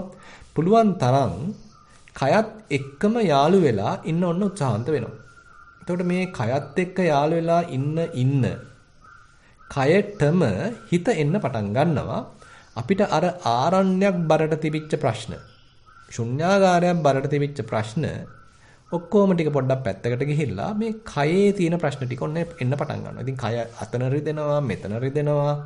හිතටත් নানা ප්‍රකාර පරණ දේවල් මතක් වෙනවා, අනාගතයේ දේවලුත් මතක් වෙනවා. ඉතින් මේ විදිහට මේ කයයි හිතයි මේ තමන්ගේ ශරීර කූඩුවේ තියෙන දේවල් ගොඩට දාගත්තට පස්සේ ඒතර දැන් අර අපිට තේරෙනවා සාපේක්ෂව දැන් කරදර අඩු ගතියක් දැනෙන්න ඕනේ. මොකද දැන් කයට හිත ඇවිල්ලා තියෙන්නේ. කයේ තියෙන කරදර ටික විතරයි දැන් තියෙන්නේ. එළියේ තියෙන කරදර ටික දැන් නැති වෙලා ඒ වෙනුවට කයක් කරදර දැන් ඔන්න අපිට තියෙනවා. ඊට පස්සේ මොකද කරන්නේ? දැන් අපි හිතමු කායानुපස්සනා පැත්තකින් කතා කරන නිසා ඔන්න අපි මේ ධාතු හතර පඨවි ආපෝ තේජෝ වායෝ කියන මෙන්න මේ ධාතු හතරේ විතරක් ඔන්න පොඩ්ඩක් හිත රඳවන්න උත්සාහන්ත වෙනවා. සක්මන් භාවනාවක යෙදෙනකොට පාදයේ ස්පර්ශයට අපි හිත ගන්නවා. ඒතකොට දැනෙන තද ගති, රළු ගති, උණුසුම් ගති, සිසිල් ගති, බර ගති, සැහැල්ලු ගති, ඇලෙන ගති, බැඳෙන ගති, සෙලවෙන ගති. ඉතින් මේ ඔක්කොම මේ ධාතුන්ගේ භාෂාව දැන් අන්න යෝගාවචරය ඉගෙන ගන්නවා. දැන් මේ ඇවිල්ලා ඔක්කොම බොහොම සූක්ෂම මට්ටමක, හරිම ප්‍රාථමික මට්ටමක අත්දැකීම් රසක් තමයි දැන් යෝගාවචරයට දැනෙන්නේ. දැන් එයා පුළුවන් තරම් හිත එකඟ කරනවා. අතීතයට ගියොත් ආයෙ ගෙනල්ලා අරගන්නවා. අනාගතයට ගියත් ආයෙත් අරගන්නවා. පුළුවන් තරම් බලෙන්ම වගේ මේ වර්තමාන අත්දැකීම තුලම ඔන්න මේ හිත රඳවීම සඳහා උත්සාහන්ත වෙනවා. ඉතින් අපි හිතමු ඔන්න කෙනෙක් මුලින් හරිම අමාරුයි පියවර 5යි යන්න පුළුවන්. ඔන්න ඊට පස්සේ ඔන්න පියවර 6ක් යනවා. ඔන්න පියවර 10ක් යනවා. පියවර 20ක් යනවා. මේ කොනේ ඉඳන් එහා කොනටම යනවා. ඊට පස්සේ මේ වටයක්ම යනවා. ඉතින් පස්සේ දැන් ඔන්න සක්මනේ ඉබේම වගේ කෙරෙනවා. හිත කොහේවත් යන්නේ නැහැ. මේ අරමුණේම නැත්තම් මේ කයේම ඔන්න හිත ඉන්න පටන් ගන්නවා. එතකොට අන්න තව උපදෙසක් දෙනවා. කොහොමද මේ ලැබෙන අත්දැකීම් තව ටිකක් සූක්ෂමව බලන්නේ. වෙන්වෙන්ව බලන්නේ. දැන් එතකොට එයා උත්සාහන්ත වෙනවා දැන් මේ තද ගති තියෙනවා. රළු ගති තියෙනවා. උණුසුම් ගති තියෙනවා. සිසිල් ගති තියෙනවා. බොන්න ටිකක් පැහැදිලිව බලන්න උත්සාහන්ත වෙනවා. වෙන්වෙන්ව බලන්න උත්සාහන්ත වෙනවා. දැන් මේ බඳු කායानुපස්සනාවකින් අපි නොදැනුවත්වම මේ ඉගෙන ගන්න රූපස්කන්ධය. අර බුදුරජාණන් වහන්සේ අර තරම් දාර්ශනිකව මේ පෙන්වන්න හදන රූපස්කන්ධය තමයි දැන් අපි මේ කායානුපස්සනාව හරහා ටික ටික අධ්‍යයනය කරන්නේ. මේක මේ පොතකින් බලලා කරන අධ්‍යයනයක් නෙමෙයි. අපිට ඕන තරම් කායානුපස්සනාව ගැන උනත් පොත් බලන්න පුළුවන්. බණ අහන්න පුළුවන්. රූපස්කන්ධය ගැන ඕන තරම් පොත් බලන්න පුළුවන්. බණ අහන්න පුළුවන්. නමුත් ඒ හැම දෙම ඒ සියලුම දැනීම් බාහිරව තියෙනවා කියලා කියන්න පුළුවන්. ඒවා අපේ දැනීම් නෙමෙයි. ඒවා තාම නිකන් මතු පිට තියෙන දැනීම්. හරියට වතුරට බැහැපු නැති කෙනෙක් වතුර ගැන තියෙන යම්කිසි නිබන්ධනයක් කියවනවා. ඉතින් එයාට විවිධාකාර බොහොම ගැඹුරු සූත්‍රයක හම්බ වෙන්න පුළුවන්, සමීකරණ හම්බ වෙන්න පුළුවන්. හැබැයි තාම වතුරට බැහැලවත් නැහැ. අන්න ඒ වගේ තමයි අපිත් මේ කතා කරන දේවල් දැනීමක් වශයෙන්, දැනුමක් වශයෙන් නෙමෙයි මෙතෙන්දී වැදගත් වෙන්නේ. අපිට පුළුවන් ද මේක ප්‍රත්‍යක්ෂයක් වශයෙන්, අපේම අත්දැකීමක් වශයෙන් දැනගන්න. අන්න එතන තමයි සතිපට්ඨානයේ වැදගත්කම තියෙන්නේ. අපි මේ බොහොම සරල තැනක ඉඳලා අපේ අර හිතේ තිබිච්ච තත්වගත කීම් ටික తాවකාලිකව අයින් කරලා අර පුංචි දරුවෙක්ගේ මනසක් ඇති කරගෙන අපි උත්සාහවන්ත වෙනවා බොහොම නැවුම්ව විවෘතව මේ ප්‍රශ්නේ දිහා බලන්න. ඒකට තමයි බුදුහාමුදුරුවෝ පාර පෙන්වන්නේ. ඒකට තමයි මේ හිතේ සමාහිත බවක් අවශ්‍ය වෙන්නේ. මේ හිත নানা ප්‍රකාර දේවල් කල්පනා කර කර පොත්පත්වල තියෙන දේවල් කල්පනා කර කර බනට අහපු කියපු දේවල් කල්පනා කර කර නෙමෙයි මේ වෙලාවේදී කටයුතු කරන්නේ. හරිම නිශ්ශබ්ද ශාන්ත දැමුණු හිතක් ඒකාග්‍ර වෙච්ච හිතක් වශයෙන් තමයි දැන් කටයුතු කරන්නේ. අන්න ඒ බඳු හිතකට තමයි දැන් මේ කයෙහි කය අණුව බලමින් වාසය කරන්න පුළුවන් හැකියාව ලැබෙන්නේ. එතකොට පින්වත්නි ඒ හිතට ඔන්න දැන් තේරෙනවා මේ තද ගති රසක් තියෙනවා. උණුසුම් ගති රසක් තියෙනවා. සිසිල් ගති රසක් තියෙනවා. රළු ගති රසක් තියෙනවා. තදවීම රසක් තියෙනවා. බුරුල් වීම මෘදු වීම රසක් තියෙනවා. ඉතින් කියලා බැලුවාම දැන් මේ මුළු සක්මනක් කියලා මුලින් පටන් ගත්තට මම සක්මන් කරනවා කියලා පටන් ගත්තට අන්තිමට මේක බහුලීකృత කරන්න අන්තිමට යාට තේරෙනවා මෙතන මේ මොකක්වත් විශේෂ දෙයක් නැහැ. මෙතන තියෙන ධාතු රසක්. ධාතුන්ගේ සංකලනයක් මෙතන තියෙන්නේ. ධාතු ක්‍රියාකාරීත්වයක් මෙතන තියෙන්නේ. කියලා අන්න යාගේ හිතේ ප්‍රත්‍යක්ෂ ඥානයක් ඔන්න ඇති වෙන්න පුළුවන්.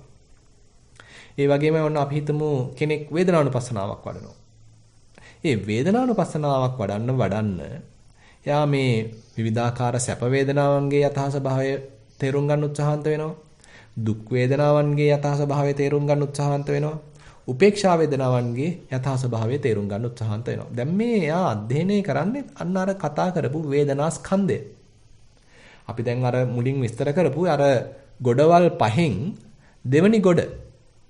අන්න ඒ වේදනා ස්කන්ධය තමයි යා මේ පතුරු ගහලා බලන්නේ. හොඳට විශ්ලේෂණය කරලා බලන්නේ මේ වේදනාවේ යථා ස්වභාවය තේරුම් ගැනීම සඳහා. පොතකින් තේරුම් ගන්නවා නෙමෙයි, අනුන්ගෙන් අහ ගන්නවා නෙමෙයි, තමුන්ම අත්දැකීමෙන්ම තේරුම් ගන්නවා. මේ හිතට පින්වත්නි අපි මේ අත්දැකීමෙන්ම මේ දේ තේරුම් ගන්නවන් නැතුව මේක නිකන් බාහිරින් දාලා පිටපොත්තෙන් දාලා මේ දේ කරන්න බෑ. ඉතින් ඒකයි අපිට අවශ්‍ය වෙන්නේ භාවනාමය ඥානයක් දියුණු කරගන්න. ඒකයි භාවනාවක් අවශ්‍ය වෙන්නේ මනසකට ඒකයි.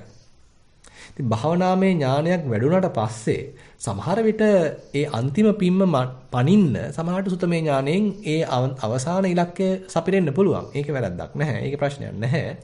නමුත් භාවනාමය ඥානයක ඒ තියෙන ඒ අත්දැකීම් සම්භාරය අතිශය ප්‍රයෝජනවත් වෙනවා. ඊළඟට අපි හිතමු කෙනෙක් චිත්තානුපස්සනාවක් වඩනවා. දැන් මේ පහළලා තියෙන රාගසිතක්. මේ පහළලා තියෙන ද්වේෂසිතක්. දැන් නම් තියෙන්නේ පැටලිලි සහගත හිතක්. දැන් නම් තියෙන්නේ විසිරිච්ච හිතක්. දැන් නම් තියෙන්නේ සමාහිත වෙච්ච හිතක්. කියලා අන්න හිත දිහාත් බලන්න උත්සාහන්ත වෙනවා. ඉතින් එතකොට යාට තේරෙනවා උදේ තිබුණා විසිරිච්ච හිතක්. හවස තියෙනවා ඒකාග්‍ර වෙච්ච හිතක්. උදේ ඔන්න රාගසිතක් තිබුණා. දැන් නම් රාගය දුර වෙලා තියෙනවා. උදේ ටිකක් කේන්ති ගිහිල්ලා තිබුණා. කේන්ති ගිය හිතක් තිබුණා. දැන් නම් මෛත්‍රී සහගත හිතක් තියෙනවා.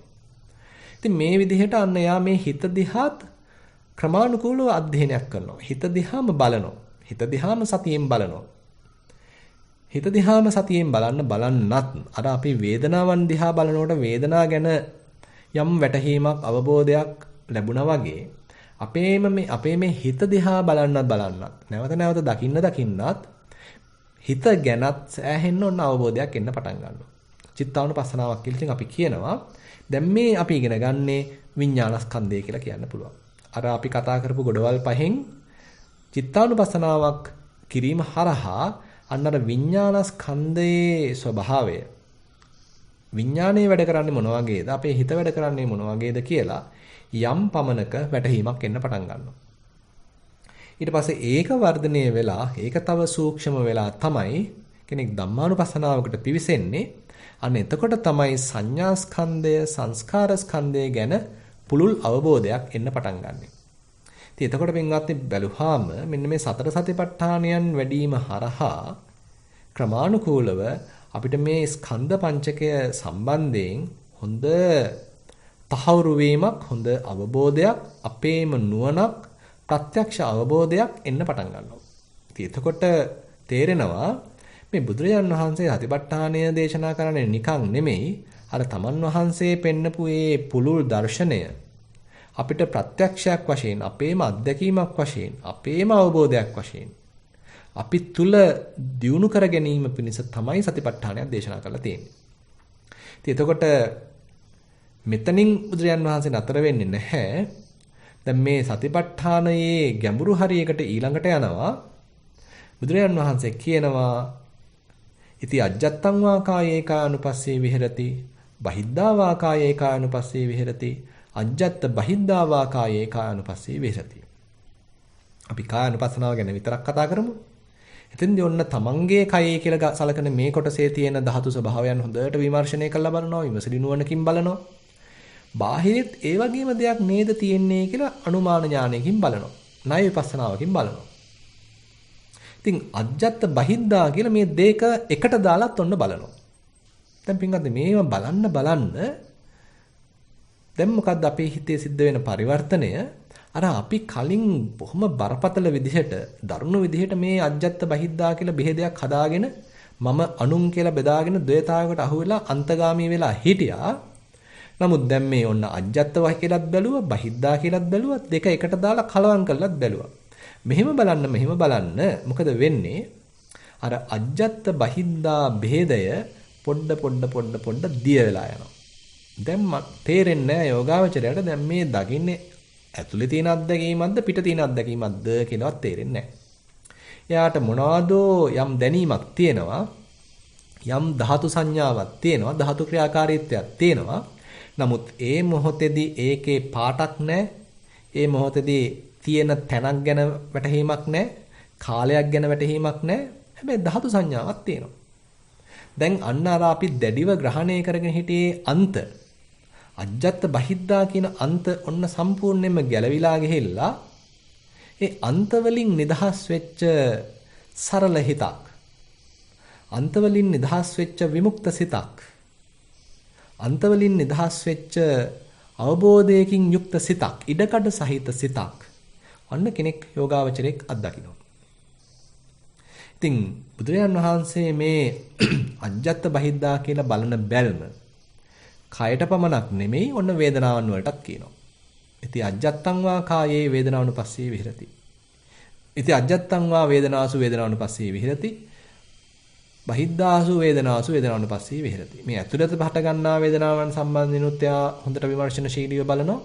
ඒ බඳුම වේදනා ස්වභාවයක් එළියෙත් තියෙනවා නේද කියලා අන්න බාහිරට දාලාත් බලනවා. ඉතින් බැලුවාම මේ මට දැනෙන වේදනාවමයි තවත් කෙනෙකුටත් දැනෙන්නේ. මට යම්කිසි කෙනෙක් ගහනකොට බනිනකොට යම්කිසි වේදනාවක් දැනෙනවද? ඒ බඳුම වේදනාවක් තවත් කෙනෙකුටත් මම ගහනකොට මම බනිනකොට මම ඇනුම්පද කියනකොටත් දැනෙනවා නේද කියලා අන්න කෙනෙකුට වැටහෙනවා. ඉතින් අපි දන්නේම නැතුව දැන් ටික අර අජ්ජත් බහිද්දා බෙහෙදේ ඔන්න වේදනානුපස්සනාවක් කරහත් බොඳ වෙලා යනවා.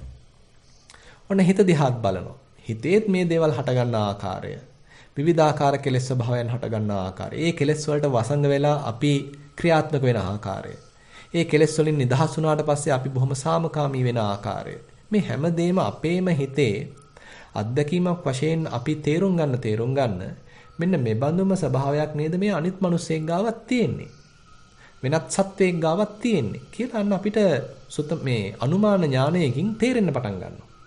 එතකොට මේ මම අනුන් කියලා හදාගත්ත නැත්නම් තමන් අනුන් කියලා හදාගත්ත මෙන්න මේ බෙහෙදය ටික ටික සමනය වෙලා මේ කවුරුත් මිනිස්සයෝ නේද? කාටත් මේ වේදනාවන් දැනෙනව නේද? කාටත් මේ හිතේ ස්වභාවය මේ වගේ නේද කියලා අන්න පින්වත්නි අපිට අර සැබෑ මනුස්සකමක්, සරල බවක් අපි කවුරුත් එකම මට්ටමක නේද ගත කරන්නේ මේ කෙලෙස් නිසා නේද අපිට වරදින්නේ? අපි කෙලෙස් වලට අහු වෙන්නේ, වහල් වෙන්නේ, වහල් වුණ නිසා නේද මේ වගේ ප්‍රශ්න ඇති වෙන්නේ කියලා අපිටම අපි ගැන තේරෙන්න පටන් ගන්නවා. ඉතින් මේ විදිහට අර අපි හදාගත්ත ඒ වැටකොටු මායිම්, ඒ අන්ත, ද්වේතාවයන් මේ සියල්ල දැන් අන්න ඒ තරම් වටිනාකම් නැති දේවල් බවට, ඒවා ඇවිල්ලා හුදු සම්මුති මට්ටමක් පමණක් බවට මේ අපි එකිනෙකාත් එක්ක සහයෝගයෙන් ඇති කරගත්ත සම්මුතියක්, ප්‍රඥප්තියක්, sannivedanaya පිණිස අපි හදාගත්ත මේ සංඥා ගොඩක්, නිමිති ගොඩක්, සංකේත ගොඩක් පමණක් නේද මේ තියෙන්නේ කියලා අපි මේ සම්මුතිවල අතරමං වෙන ගතිය, සම්මුති දැඩිව ග්‍රහණය කරන ගතිය, සම්මුතිය ඇත්ත කියලා දැඩිව ගන්න ගතිය ඔන්න අපෙන් අයින් වෙලා අපි ඒවා ඇත්ත තමයි, සම්මුති මට්ටමින් ඇත්ත තමයි, හැබැයි ඊට වඩා ගැඹුරක් තියෙන පැත්තක්, ඊට වඩා ගැඹුරක් තියෙන මට්ටමකට අපේ හිත ඔන්න ටික ටික එළඹෙන්න, එළඹ වාසය කරන්න, ඒකත් ඇසුරු කරන්න ටික ටික ඔන්න පටන් ගන්නවා. ඉතින් බුදුරජාණන් වහන්සේගේ මෙන්න මේ ක්‍රමවේදය නිසා ඊළඟට මොකද සිද්ධ වෙන්නේ? අපේ අර දැඩිව ග්‍රහණය කරගෙන අන්තගාමීව අන්ත ඇසුරු කරමින් හිටපු හිත ඔන්න දැන් ටිකක් අන්ත ඇසුරු නොකර ස්වාධීනව ඉන්න පුළුවන් ගතියක් හිතේ ඇති වෙන්න පුළුවන්. ඉතින් මේක තවත් ගැඹුරකට බුදුරජාණන් වහන්සේ අරගෙන යනවා. ඒ තමයි සමුදය ධම්මානුපස්සීවා කායස්මින් විහෙරති, වය ධම්මානුපස්සීවා කායස්මින් විහෙරති. සමුදය වය ධම්මානුපස්සීවා කායස්මින් විහෙරති. ඔන්න තවත් අන්ත දෙකකට හොඳ ප්‍රබල ප්‍රහාරයක් එල්ල කරන තැනක්. ඒ කියන්නේ දැන් මේ රූපේ හට ගන්නා ස්වභාවය බලනවා. ඇති වෙන ස්වභාවය බලනවා. දැන් තද ගති හට ගන්නා හැටි බලමින් වාසය කරනවා. ඇති වෙන හැටි බලමින් වාසය කරනවා. ඊළඟට රළු ගති හට ගන්නා හැටි බලමින්, ඇති වෙන හැටි බලමින් වාසය කරනවා. උණුසුම් ගති හට ගන්නා හැටි බලමින් වාසය කරනවා. සිසිල් ගති හට ගන්නා හැටි බලමින් වාසය කරනවා. වය ධම්මානුපස්සීවා කායස්මින් විහෙරති. දැන් මේ උණුසුම් ගති ෂේ වෙලා යන හැටි බලමින් වාසය කරනවා. සිසිල් ගති ෂේ වෙලා යන හැටි බලමින් වාසය කරනවා. ඊළඟට ගොරෝසු ගති ෂේ වෙලා යන හැටි, නිවිලා යන හැටි බලමින් වාසය කරනවා. ඉතින් මේ විදිහට මේ රූපයේම වේවිදාකාර මේ ධාතු ලක්ෂණවල අන්න ඒ නැති වෙලා යන ආකාරය දක්මින් වාසය කරනවා. ඊළඟට මේ දෙකමත් බලනවා සමුදය වය ධම්මානුපස්සීවා කායස්මින් විහෙරති. දැන් පින්වත්නි කොයි තරම්නම් සූක්ෂම ක්‍රමවේදයක් බුදුරජාණන් වහන්සේ ඉදිරිපත් කළා තියෙනවද? ඉතින් මේ ක්‍රමවේදය හරහා දැන් මොකද වෙන්නේ? අර මේ ඇතිවීම පක්ෂයේ බලනකොට හටගන්නා පත්තම අපි කාලයක් තිස්සේ හොඳට බලනකොට අපි යම් අවස්ථාවක නැත කියලා අරගෙන හිටියානම්, ඒ බඳු අන්තයක් ඇසුරු කරගෙන හිටියානම්, සත්වයක් නැහැ, පුඤ්ජලයක් නැහැ, ලෝකයක් නැහැ, මවෙක් නැහැ, පියෙක් නැහැ, එලොවක් නැහැ, මෙලොවක් නැහැ, මේ ආදි වශයෙන් ඒ නැත කියන අන්තයක් අපි දැඩිව ග්‍රහණය කරගෙන හිටියානම් මේ හේතුන් නිසා ඇති වෙන ආකාරය, හටගන්නා ආකාරය, සමුදය වෙන ආකාරය මේ අස්පනා පිට පේනකොට අර නැත කියන අන්තය අපිට දරන්න බැරි වෙනවා. ඒ නැත කියන අන්තේ පිහිටන්න බැරි වෙනවා. මොකද මේ අස්පනා අපිට පේනවා මේවා ඇති වෙනවා. ඊළඟට තවත් පැත්තකින් අපි ඇත කියන අන්තය දැඩිව ග්‍රහණය කරගෙන හිටියානම්, අපි ඇත කියන අන්තයේම වැඩියෙන් කාලය වාසය කරා නම් දැන් මේ අත්දැකීම් සම්භාරයේ ෂය වෙන හැටි දකිනකොට, මේ අත්දැකීම් සම්භාරයේ අස්පනා පිට එකඟ වෙච්ච හිතකට, සමාහිත හිතකට එතන බිඳි බිඳි යනවා දකිනකොට, නිරුද්ධ වෙවි යනවා දකිනකොට, ඉතින් කොහොමද මේවා ඇත කියලා ගන්නෙ? දිගට තියනවා කියලා ගන්නෙ කොහොමද? සාස්වතයි කියලා ගන්නෙ කොහොමද? අස්තිත්වයෙන් ගන්නෙ කොහොමද කියලා අන්න Tamanටම ප්‍රශ්නයක් නැගෙනවා. දැන් මේ අස්පනා පිටමයි පේන්නේ මේවා බිඳි බිඳි යනවා, නිරුද්ධ වෙවි යනවා, ෂය වෙවි යනවා. ඉතින් එහෙමනම් කොහොමද මේවා තියනවා කියලා සලකන්නේ? ඉතින් ඒ නිසා බුදුරජාන් වහන්සේ කියනවා මේ කච්චානගොත්ත සූත්‍රයේදී ඊටාම ප්‍රබල ප්‍රකාශයක්, එතෙන්දී බුදුරජාන් වහන්සේ කියන්නේ ලෝක සමුදයංචකෝ කච්චාන යථා භූතං සම්මප්පඤ්ඤාය පස්සතෝ යා ලෝකේ නත්තිතා සාන හෝති. මහණෙනි මේ ලෝකේ හට ගැනීම පක්ෂය, සමුදය වෙන පක්ෂය නැවත නැවත දකින්න. ඒ අපේ හිත මෙතෙක් අරගෙන හිටියානම් නැත කියලා අන්තයක්. අන්න ඒ අන්තේ දැන් එයාට පිහිටන්න හැකියාවක් නැහැ. අන්නේ අන්තයෙන් එයා නිදහස් වෙනවා. ඒ වගේමයි ලෝක නිරෝධංකෝ කච්චාන යථා භූතං සම්මප්පඤ්ඤාය පස්සතෝ යා ලෝකේ අත්තිතා සාන හෝති. ඒ කියන්නේ යම් අවස්ථාවක මේ නිරන්තරයෙන්ම සම්‍යක් ප්‍රඥාවකින් මේ නිරුද්ධ වෙන හැටි දකින්නකොට මේ විවිධාකාර අත්දැකීම් රූපස්කන්ධේ නිරුද්ධ වීම, වේදනාස්කන්ධේ නිරුද්ධ වීම, සංඥාස්කන්ධේ නිරුද්ධ වීම, සංස්කාරස්කන්ධේ නිරුද්ධ වීම, සිතේම නිරුද්ධ වීම, විඥානස්කන්ධේ නිරුද්ධ වීම.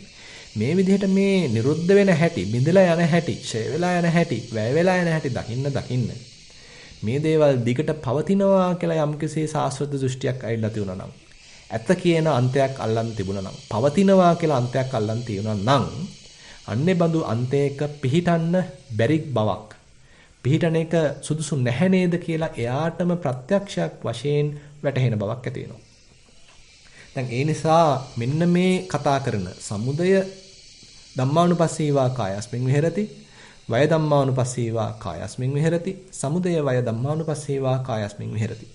මෙන්න මේක හොඳ තවත් බොහොම ගැඹුරකින් අපේ අර හිතේ තිබිච්ච ඒ අන්තවලට බැස ගන්නා ඒ ස්වභාවය සෑහෙන්න කම්පිත කළා, ඒක දුරු කළා අපේ හිත අන්තවලින් මුදවා ගැනීම සඳහා බෙහෙවින් උපකාර වෙනවා.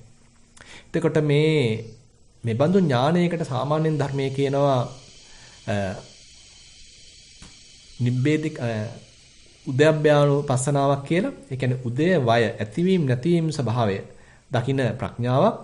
අන්න ඒ බඳු ප්‍රඥාවකින් පුළුවන් අර අපි අල්ලගෙන හිටියේ දැඩි ගැනීම, දැඩිව ග්‍රහණය කිරීම, ඒ වගේ මේ අන්තගාමීව සිතන සිතීම්, අන්තයකට වැටලා කටයුතු කිරීම, ඒව අයින් කළා විනිවිද යන්න පුළුවන් ශක්තියක්, හැකියාවක් මේ උද්‍යප්පේ ඥානයකට ඇතිවීම නැතිවීම සූක්ෂමව දකිනා වූ ඥානයකට තියෙනවා.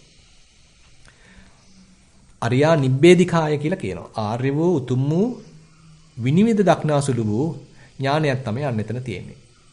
ඉතින් මේ ක්‍රමවේදයන් හරහා එතකොට අපිට තේරෙනවා බුදුරජාන් වහන්සේ අර අපි පැටලිලා හිටිය ඒ ව්‍යාකූලත්වයේ, අපි පැටලිලා හිටිය ඒ සම්පූර්ණ පඹගාලෙන් අපිව නිදහස් කර ගැනීම සඳහා බොහොම සූක්ෂම ප්‍රතිපදාවක්, අතිශය ප්‍රඥා ගෝචර ප්‍රතිපදාවක් ඉදිරිපත් කළා තියෙනවා.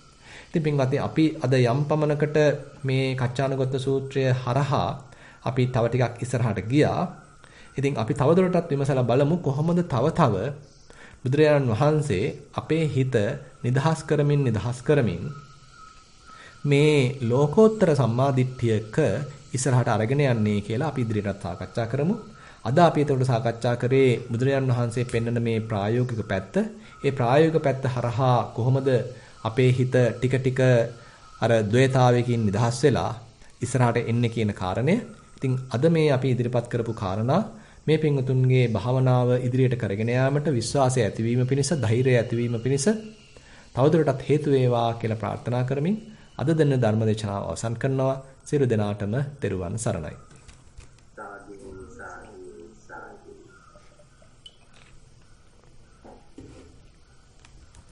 හොඳයි පින්වත්නි, අදත් අපි සුපුරුදු පරිදි සියලු දෙනාම එකතු වෙලා අපේ ශක්ති පමණින් සතිය, සමාධිය, ප්‍රඥාව ආදී ගුණ ධර්මයන් දියුණු කර ගැනීම සඳහා උත්සාහන්ත වුණා. මේ කටයුතු හරහා අපි රැස් කරගත්තා වූ සියලුම කුසල් දෙවියන්, ඥාතීන්, සියලු ලෝකවාසීන් සමග අපි බෙදා හදාගමු. ඒ සඳහා අපි සියලු දෙනා එකතු වෙලා එත්තාවතාච ආදී ගාථා සජ්ජායනා කරමු. එත්තාවතාච අම්හෙහි සම්බතං පුඤ්ඤ සම්පදං සබ්බේ දේවා අනුමෝදන්තු සබ්බ සම්පත්ති සිද්ධියා. එත්තාවතාච අම්හෙහි සම්බතං පුඤ්ඤ සම්පදං සබ්බේ භූතා අනුමෝදන්තු සබ්බ සම්පත්ති සිද්ධියා. එත්තාවතාච අම්හෙහි සම්බතං පුඤ්ඤ සම්පදං සබ්බේ සත්තා අනුමෝදන්තු සබ්බ සම්පත්ති සිද්ධියා. ආකාසට්ඨා ච බුම්මට්ඨා දේවානාගා මහිද්దికා පුඤ්ඤන්තං අනුමෝදිත්වා චිරං රක්ඛන්තු ශාසනං ආකාසට්ඨා ච බුම්මට්ඨා දේවානාගා මහිද්దికා පුඤ්ඤන්තං අනුමෝදිත්වා චිරං රක්ඛන්තු දේශනං ආකාසට්ඨා ච බුම්මට්ඨා දේවානාගා මහිද්దికා පුඤ්ඤන්තං අනුමෝදිත්වා චිරං රක්ඛන්තු මම් පරං ඉදං වෝ ඥාතිනං හෝතු සුඛිතා හුන්තු ඥාතයෝ ඉදං වෝ ඥාතිනං හෝතු සුඛිතා හුන්තු ඥාතයෝ ඉදං වෝ ඥාතිනං හෝතු සුඛිතා හුන්තු ඥාතයෝ ඉමිනා පුඤ්ඤ කම්මේන මාමේ බාල සමාගමෝ සතං සමාගමෝ හෝතු යාව නිබ්බාන පත්තියා ඉමිනා පුඤ්ඤ කම්මේන මාමේ බාල සමාගමෝ සතං සමාගමෝ හෝතු යාව නිබ්බාන පත්තියා ඉමිනා පුඤ්ඤ කම්මේන මාමේ බාල සමාගමෝ සතං සමාගමෝ හෝතු යාව නිබ්බාන පත්තියා සාදු සාදු සාදු